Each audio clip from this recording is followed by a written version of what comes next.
ya me imagino al careculo de mi jefe.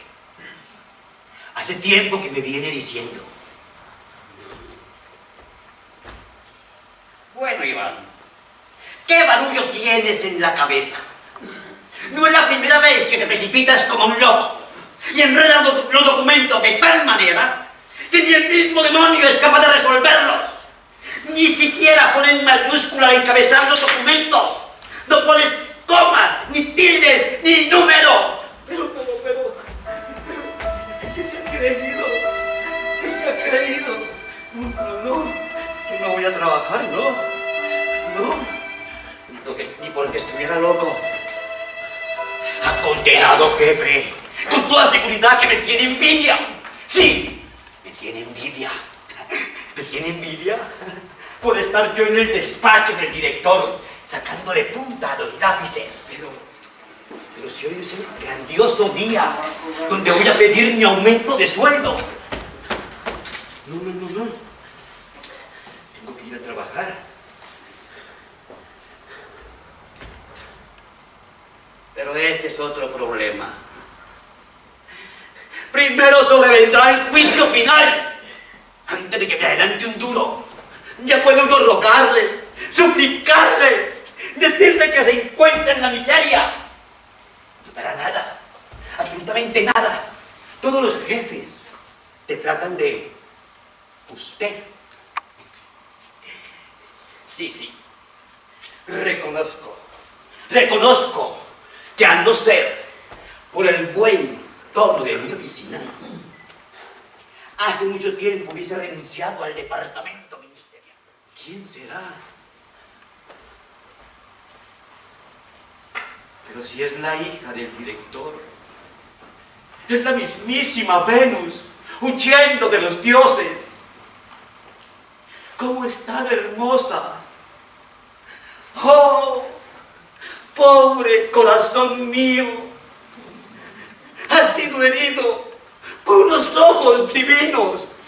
¿Y qué voy a hacer? ¿Qué voy a hacer? Ahora sí que estoy perdido. Ah, condenada perrita. ¿Cómo quisiera ser esa perrita? ¿Pero qué hace? ¿Cómo menea la cola? ¿Ah? A ver, yo... Pero... ¿Cómo es posible? No. Esto no puede ser verdad. Estoy borracho. No. ¿Qué me sucede? Están hablando. Los dos perritos, la perrita y el perrito, hablan. Amor mío, hoy ha sido nuestro primer encuentro directo. Y ya tienes mi corazón. Y yo tengo el tuyo. Sí. Esa mirada no miente. No. Esa forma de vestir, pensando siempre en mí. Esa forma de caminar, diseñada para mí. Oh, amor mío. Pero qué aspecto. ¿Qué aspecto el del director? El director por su aspecto serio. Parece una persona que jamás ha dicho ni una mala palabra. Sí. Así es el director. Cuando le doy los documentos, suele preguntar: ¿y cómo está el tiempo? Es que no hay nadie que pueda compararse con él. Él sí es un verdadero hombre de Estado. Bueno, amigo, ya tienes 42 años. ¿No crees que va siendo hora de que te vuelvas más inteligente? ¿Crees acaso que no estoy enterado de tus andanzas? ¿Crees que no sé que andas detrás de la hija del director? Pero hombre, mírate al espejo. ¿Cómo te atreves? No eres nadie, no vales nada, no tienes un céntimo, no eres nadie, no vales nada. ¿Cómo te atreves siquiera a pensar en esas cosas? Pero, ¿qué se ha creído? ¿Qué se ha creído? La clave de todo está en la conversación que escuché en las dos perritas. Sí, ahí está la clave de todo. Es preciso que coja, intersecte esas cartas. Allí está toda la información, en esas cartas. está la clave de todo. Diré, querida Fidel, he de decirte que siento un gran placer al informarte de todo cuanto ocurre en nuestra casa. El señor de la casa, el cual Sofía llama papá, es un hombre muy raro.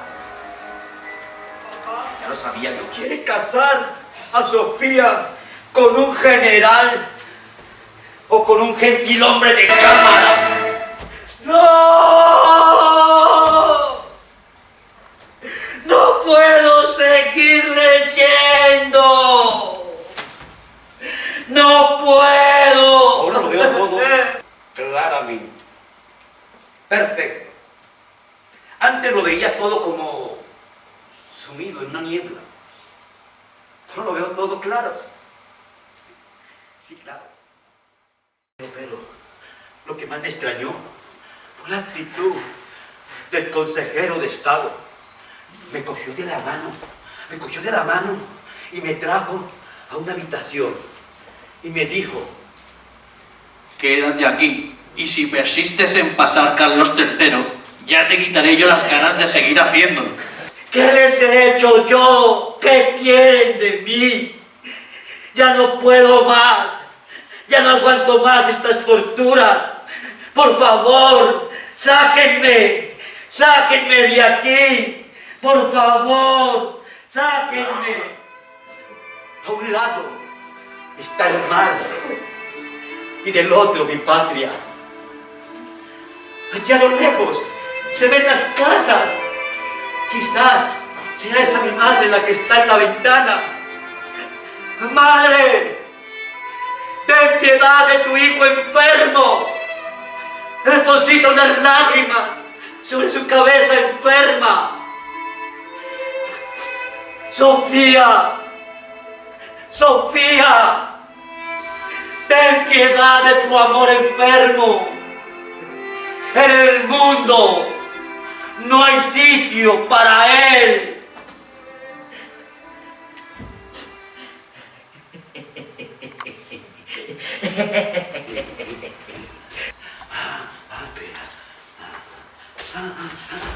Aquí.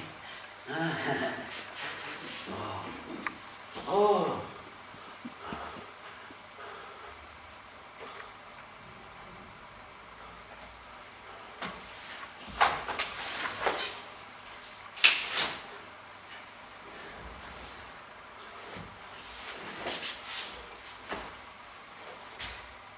¿Sabían ustedes que el emperador de China tiene un bulto debajo de la nariz?